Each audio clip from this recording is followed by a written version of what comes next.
De Pomar con el número 22 para Alianza Popular. Él le representa al partido del PPC, el Partido Popular Cristiano. Edgardo, buenos días, un gusto tenerte en Noticias Primera Edición. Muy buenos días, Marco, encantado, también un gusto para mí estar con ustedes. Muchísimas gracias. ¿Cómo va? El clima está pero ardiendo y la campaña está peor que el clima. Así son las campañas, claro, no hay dos campañas iguales en la historia. En lo que respecta a la Alianza Popular, a nuestro candidato, el doctor Alan García, a nuestra lideresa Lourdes Flores, va muy bien, siempre optimistas, trabajando duramente como todos los candidatos al Parlamento. Y en el aspecto general, digamos, en las decisiones y en cuanto a la participación de algunas organizaciones políticas, bueno, lo que estamos viendo en los diarios día a día, en los medios de comunicación, que producto justamente de decisiones no coincidentes, no coherentes del Jurado Electoral Especial respecto a la decisión del Jurado Nacional de Elecciones, es que estamos enfrascados en una situación de esta naturaleza respecto de una organización política y en el caso de otra por la promulgación de una ley que algunos dicen que no debería ser aplicada porque se dio cuando ya el proceso electoral estaba convocado, no obstante que hay norma expresa que señala que una vez que se inician los procesos electorales no puede dictarse ninguna norma modificatoria al proceso. Exacto. De manera que esas cosas han distorsionado y están distorsionando el proceso. Nosotros pensábamos y esperábamos que se llevara a cabo un proceso transparente, tranquilo, con seguridad jurídica para todos y con una libre participación. Pero la libre participación y el ejercicio de los derechos constitucionales, como en este caso el de elegir y ser elegido, tiene también un mecanismo jurídico que lo regula y obviamente podemos ejercer ese derecho cumpliendo las normas legales y las normas administrativas. Quien no lo hace definitivamente tiene que estar fuera de la carrera. Que se las están saltando, ¿no? Se las están saltando y ahí olímpicamente y el jurado pareciera que hubiera perdido la brújula. Pero acá hay algo más importante y es el hecho de que estás participando en un Congreso de la República con una baja credibilidad, con congresistas que no han dado la talla.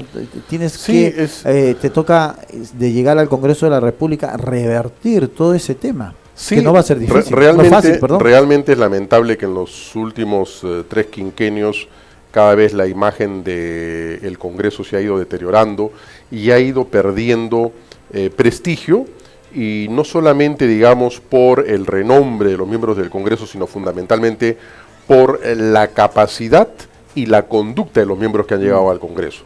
En buena hora que haya una mayor participación de la sociedad, pero creo yo que quienes tienen la responsabilidad de poner sus mejores hombres y mujeres al servicio de la patria son los partidos políticos, y entonces tiene que haber al interior de los partidos políticos exigencias mínimas para quienes llegando al Congreso podamos aportar lo mejor intelectualmente de nuestra experiencia, en el caso de quienes no son académicos o profesionales, que con todo derecho también pueden intentar llegar al Parlamento y aportar, y al mismo tiempo una recta conducta, porque se ha desprestigiado y se está desprestigiando el sistema democrático justamente porque en las distintas instituciones hay funcionarios y autoridades que no actúan con coherencia ni con ética, de manera que todos perdemos. Y ese es justamente el lema de nuestra campaña: juntos cambiaremos el Congreso. ¿Cómo lo cambiaremos?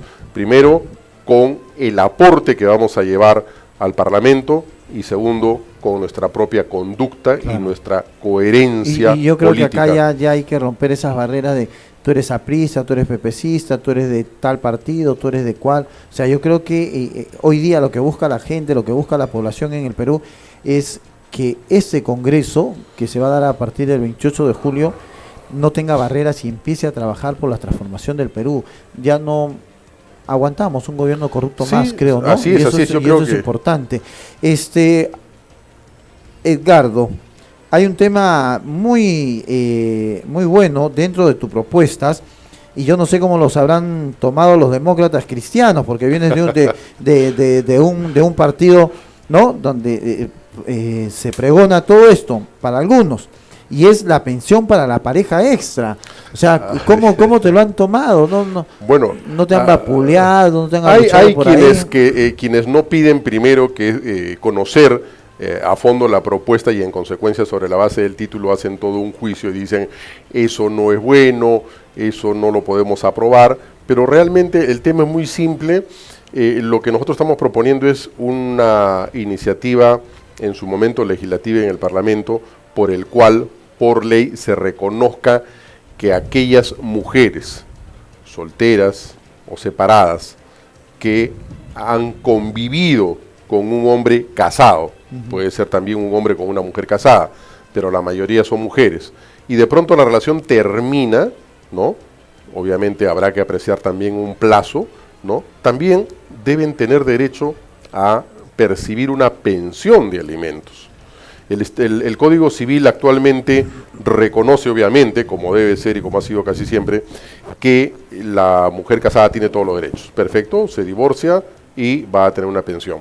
En el caso de la concubina, de las uniones de hecho, que implica que ambas personas estén libres de impedimento para contraer matrimonio, después de concluidos 2 años, tiene todos los derechos como una pareja casada, si concluye la relación de estos concubinos, de esta unión de hecho, la mujer puede pedir una pensión de alimentos o una indemnización. Pero hay esta otra situación, además creo yo mayoritaria en nuestro país, en la que muchos hombres o mujeres se separan, estando casados se separan de su cónyuge, ¿no? Y luego se unen con una persona, podría ser soltera, soltero, ¿no? O tal vez una persona que sí está divorciada. Y en consecuencia, después de haber hecho vida en común, con hijos o sin hijos, se termina la relación, ¿no? Y la mujer queda desamparada. Y debería tener derecho también a una pensión. ¿Y qué pasa con el hombre que tiene a veces 2, 3 mujeres y que las tiene por años? ¿Todas van a recibir? Depende de la situación, porque si es un hombre divorciado, separado, o sea, estando casado, se separa, no ha disuelto su vínculo matrimonial y de pronto convive con 3 mujeres, ¿no? Claro. Habría que ver también cómo se califica la convivencia, porque para que haya convivencia tiene que haber vida en común, ¿correcto? Entonces, no sé si pueda convivir con más de una. Porque a veces hay algunos que, no, mi amor, ¿sabes qué? Trabajo de madrugada, así que trabajo y voy a venir un día sí, un día no, o 2 días no y un día sí, y tienes otra mujer por acá, y tienes otra por acá, y tienes otra por acá, entonces... Veríamos, porque lo que nosotros perseguimos es que las mujeres sean protegidas, ¿no? Y entonces si hay situaciones de engaño, probablemente no podrían todas recibir una pensión, pero sí, por ejemplo, podrían tener derecho a una indemnización, ¿no? Fundamentalmente el proyecto está dirigido a proteger a la mujer libre de impedimento que convive, ¿no? O convivió con un hombre casado, ¿no? Exacto. Esa es la situación general. ¿Cómo ves tú el tema de la unión civil? Ahora que estás tratando este tema de la pensión de la pareja extra y que los social cristianos te han dicho, muy bien Arturo, Edgardo, no te vamos a quemar, está muy bien, pero ahora, ¿cómo ven los social cristianos el tema del matrimonio homosexual, de la unión civil de hecho? Nosotros tenemos una posición y también reclamamos tolerancia para nuestra posición. O sea, yo creo que quienes están por lo menos medianamente entendidos o en conocimiento de cuál es la doctrina que inspira la acción política del Partido Popular Cristiano, sabe que nos inspiramos en la doctrina social cristiana. Y por tanto, nosotros no, como ha dicho el Papa Francisco, no somos quienes para condenar ni juzgar a las personas respecto de su orientación, ¿no? Su orientación, ¿no? Pero no creemos que debe reconocerse el matrimonio, ¿no? Para nosotros el matrimonio es una institución natural para el hombre y para la mujer. Sin que exista ley, hay cientos y probablemente miles de parejas del mismo sexo que conviven actualmente en el Perú. De manera que nadie afecta su libertad individual. En consecuencia, ¿cuál sería el problema? El problema de bien económico, si tiene derecho a la pensión, si se va a quedar con parte o todos los bienes, ¿no es cierto? Si hereda o no hereda. De manera que nosotros lo que hemos señalado es que estamos de acuerdo con el convenio patrimonial, por el cual, por decisión de una de las partes, sean o no sean homosexuales, transexuales o lesbianas, ¿no? Pueden ser dos amigos o dos amigas, sin necesidad de que haya una afinidad y un vínculo sexual, digamos, ¿no? Pueden determinar que por voluntad propia deciden que en caso de fallecimiento la pensión la asumirá fulano de tal porque así lo han decidido. ¿El Estado te va a dar la pensión? No. Ahí está el hecho. No. O sea, si hay una ley y declara una de las partes que es trabajador, ¿no es cierto?, y en consecuencia su muerte tendría derecho a una pensión, como en el caso de los matrimonios y el cónyuge tiene ese derecho de recibir una pensión de sobreviviente, podría ser también en este caso que por decisión y por acuerdo esa persona a la que se ha designado pueda tener ese derecho. Edgardo, tenemos el problema de la corriente del Niño, tenemos el problema, por ejemplo, en Ñaña, en todas esas zonas, en Chaclacayo, de que mucha gente se ha afincado en la zona por donde venían los huaicos, ¿no? Entonces las municipalidades han dado permiso para que la gente esté pues en los cauces de los ríos, construya sus casas en las laderas de los huaicos, y tú hablas de una ley de reubicación de poblaciones, pero ¿qué va a pasar con esta gente que no quiere salir? Como es el caso de esta gente de Ñaña, de Chaclacayo. Bueno, el deber del Estado es justamente proteger a la sociedad, de manera que dentro de una de las causales para lograr la expropiación de terrenos, ¿no?, está justamente esta por la reubicación de poblaciones, pero lo que no existe es una ley que obligue, ¿no?, a las personas, o mejor dicho, le dé la facultad a la autoridad para poder sacar, si se quiere, hasta por la fuerza a esas personas para llevarlas a otro lugar, a otro terreno, de la vida, habilitado urbanamente con servicios, porque lo que estamos protegiendo es su integridad y su vida, y no solo, en la mayoría de los casos, la vida de una persona, sino la de su familia completa. Exacto. De manera que teniendo esa responsabilidad del Estado de proteger a los ciudadanos, tiene que tener un instrumento la autoridad para obligar a los ciudadanos, ¿no es cierto?, a abandonar, a salir de esos lugares por los que va a discurrir el Huayco, ¿no?, o en los que son inundados cuando viene la crecida de los ríos, exacto, ¿no?, o cuando están en pendientes muy escarpadas. Ahora, pasa por el hecho de que todos los años sabes que existe, venga la corriente del Niño, no venga la corriente del Niño. El Perú es un país pues donde hay lluvia, donde se van a dar los huaicos y todas estas cosas, pero el Estado te dice, oye Arturo, te voy a sacar de acá y te voy a mandar a tal sitio.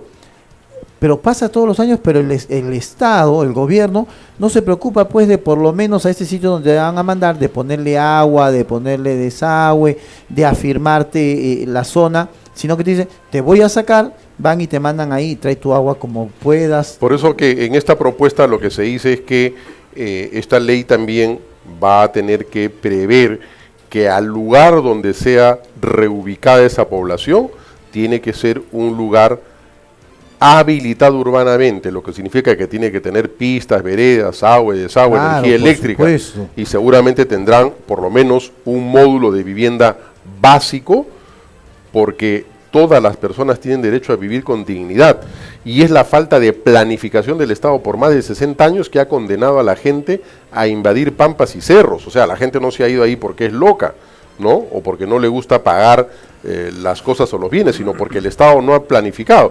Hay una obra ahí de José Matos Mar, que ya falleció hace poco tiempo, que habla de crisis del Estado de desborde popular, y nos dice que desde los años 50 por lo menos, el Estado fue desbordado absolutamente, porque las autoridades son incapaces, ¿no? De manera que en el tema de la planificación urbana, no existe esa planificación urbana por parte de las municipalidades provinciales del Perú, y entonces la población... ¿Pero por qué esos vacíos legales? Mire, yo creo que porque no hay propuestas, o porque habiendo, muchas veces la propia autoridad no las genera, ¿no? Porque oye, pero probablemente... yo tengo ahí las necesidades, las tengo en la cara, tengo a la gente en los cerros que en cualquier momento un temblor y se van a desbarrancar esas casas, o los huaicos, o sabes que ese cerro no se puede utilizar, pero vayan ustedes y después le damos el título de propiedad. En la mayoría de los casos hay autoridades permisivas y lo hacen por puro populismo, ¿no? Por votos. No te metas porque después no votan por ti. Y esas autoridades son despreciables realmente, ¿no? Porque cuando uno asume un cargo es para ejercerlo con responsabilidad. Te vayan a reelegir o no, pero hay quienes ahí debería piensan, haber una sanción por parte del debería Congreso de la haber, y República. en la ley, una vez que haya ley, va a ser obligación del funcionario reubicarlos. No lo vamos a dejar en libertad para que él decía, no, obligación. Y si no lo hace, tendrá una responsabilidad penal. Entonces, yo te puedo hablar de la experiencia que hemos tenido en la Municipalidad Metropolitana de Lima, en la cual sí propusimos que en el caso de las habilitaciones también se hiciera aportes para tener y contar con terrenos para hacer habilitaciones urbanas para la vivienda popular. Es decir, no hay ni siquiera ahora programas que le permitan a los más pobres del país acceder a una vivienda con todos los servicios. Claro. Por más que ha salido lo del leasing pero inmobiliario, pero o sea, ¿qué persona que gana pues tiene que tener un tiene que estar fuerte, empleada y tiene que sumar los ingresos de ambos de la pareja, ¿no? O de los cónyuges. Entonces, como yo también salí a medios el año pasado, le demostré al ministro de Vivienda y al Ministerio de Vivienda de que no era viable. Hasta el momento no conozco. Y se cayó ese programa. O sea, ahí porque está, hasta pues, ahora entonces, no ha porque es funcionado. imposible. Ellos hacían una corrida y un ejemplo sobre la base de un inmueble que costaba 40,000 soles. Yo le decía, ¿dónde para ir a comprar? Eso no existe, ¿no? Ni siquiera en el cerro más escarpado.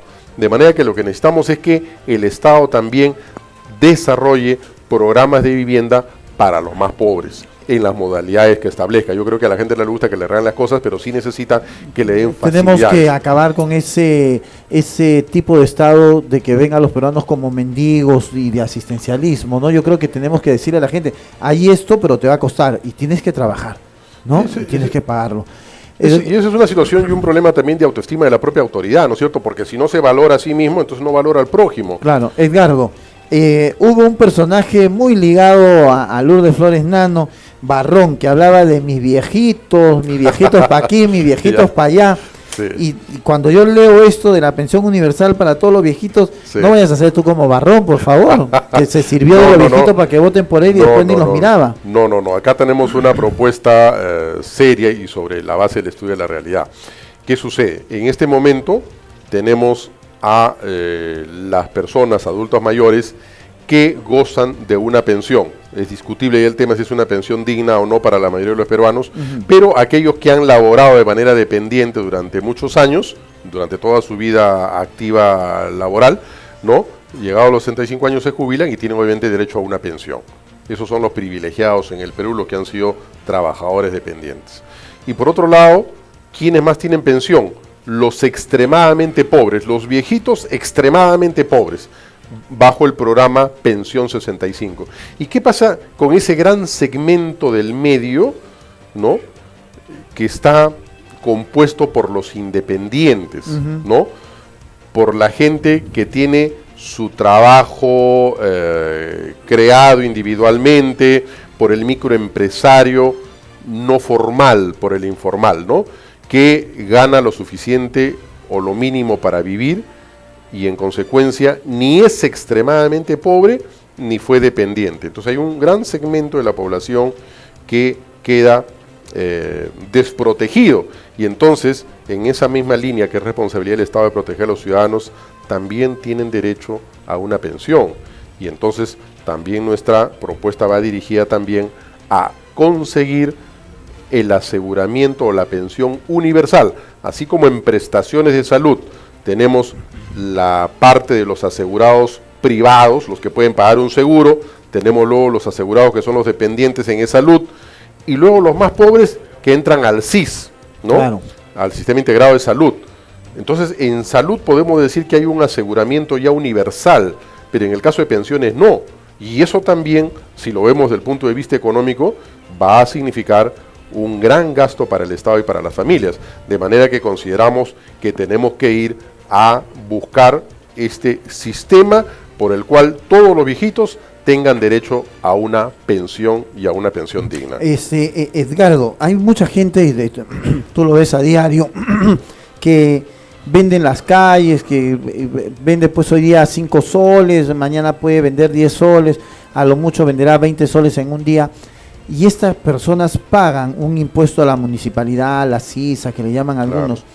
¿Tú no crees que podría ser empadronar a toda esta gente? Bueno, puede ser un sueño de opio, como dicen, ¿no? Pero yo creo que empadronar a toda esta gente que vende en la calle, que no cuenta con un seguro, que sabe que en su vejez, si no sigue trabajando, se va a morir de hambre porque no tiene un seguro.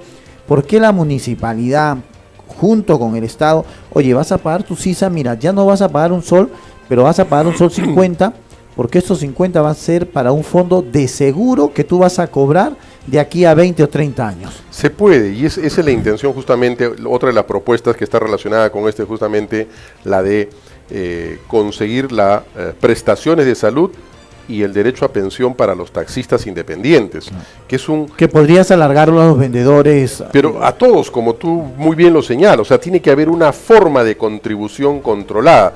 Lo que pasa, repetimos, insistimos en que hay autoridades que solo van a marcar tarjeta y a cobrar su sobre, pero no hay una preocupación por el otro. Y ese es el rol principal que debe tener un funcionario público, la preocupación por el otro. Para eso el Estado le paga, para que se preocupe el otro. Pero vemos en todas las esferas de instituciones a gente desentendida, sin compromiso frente al otro, frente a su semejante, ¿no? Médicos que quieren cumplir su trabajo, su horario, y se van. Y muchas veces, y como abogado he tenido casos por negligencia médica, en que ya casi cuando se va a cambiar el turno, ¿no?, de los médicos, llega alguna persona grave, la pasan a UCI, ¿para qué? Para que el siguiente turno la atienda. ¿Por qué no la atendieron inmediatamente si estaba en riesgo su vida? Porque están pensando solamente en ellos. O hablemos del Poder Judicial, les interesa tratar de salir de los expedientes, no les interesa la justicia. O te pasa el tema de que llegas tú y te dicen, hermanito, ¿sabes que aquí no tenemos esa máquina para tratarlo? Anda a esta clínica, ahí te lo digo. Así es, que es una forma también de vender los servicios cuando realmente las personas tienen derecho a la gratuidad del servicio, porque o han aportado o porque el Estado lo está financiando. Y entonces eso pasa en todas las instituciones. Entonces necesitamos justamente que alguien con liderazgo, que creo yo que tiene que ser el presidente García, ¿no?, reencamine el país y a las instituciones para poder brindar un servicio pensando justamente en nuestros semejantes, en el otro, ¿no?, y que el Estado sirva justamente para servir a las personas y no para que los funcionarios y servidores se sirvan a sí mismos. Muy bien. Y si no es Alan García por el porcentaje bajo que tiene, pero ya está Edgardo de Pomar, que puede llegar al Congreso de la República y tiene que hacerlo, ¿ah? O sea, tienes que fajarte ahí, si no nosotros vamos a estar con un látigo. Un minuto para que te dirijas a todo el pueblo peruano y a los amigos en el extranjero. Muy bien, a mí me han preguntado justamente por qué digo yo que vamos a cambiar el Congreso. Y yo creo que es importante decirles en primer lugar que lo vamos a hacer juntos, los electores y yo, obviamente, y todos los que de muy buena voluntad y con buenas intenciones lleguen al Parlamento. Y lo vamos a hacer justamente porque nos hemos preparado durante muchísimos años para poder entregarle lo mejor a la comunidad, lo mejor al país. Yo soy profesor de 2 facultades de Derecho, de 2 universidades de Lima, y nos hemos preparado durante más de 25 años justamente en políticas públicas para poder brindar lo mejor de nosotros al país y por otro lado porque tenemos una conducta intachable. Y eso es lo que necesitamos justamente para cambiar el Congreso. Personas que lleguemos para aportar y que también podamos arrastrar con nuestro ejemplo, con nuestra buena conducta y con la coherencia que es justamente hacer lo que decimos y no obligar a otros a hacer lo que nosotros no vamos a hacer. Por eso es que yo les pido que el día 10 de abril marquen el mapa con la estrella y escriban el 22 para el Congreso en el caso de la ciudad de Lima. Muchas gracias. Muchísimas gracias, Edgardo de Pomar, que va con el número 22, por haber estado con nosotros. Esperamos tenerte más adelante porque hay 2 temas muy importantes que le competen a los jóvenes, a los adolescentes, y es el tema de la incorporación del skateboard como deporte federado y creación del centro de alto rendimiento, así como la ley del Estatuto del Sereno, de esa persona vapuleada que hoy día la utilizas en la campaña y después, bueno, vamos y te ponemos como sereno, ¿no? Pero no hay el tema del hecho de vamos a capacitarte, vamos a implementarte. Son todo 2 esto, temas ¿no? importantísimos. Y el serenazgo se creó en el año 1958 por Carlos Rejos en la Municipalidad de San Isidro. Cuando se reimplanta en 1990, yo también puse mi firma ahí como secretario general de la Municipalidad de San Isidro, y desde el año 58 a la fecha han pasado 58 años y los serenos no tienen una ley, y necesitamos una ley que fije sus funciones, sus obligaciones, pero también sus derechos. Muchísimas gracias, Edgardo, comprometido ya para una próxima entrevista y conversar sobre ese tema. Amigos, ha sido Edgardo de Pomar con el número 22 para Alianza Popular. Vamos a una pausa y retornamos.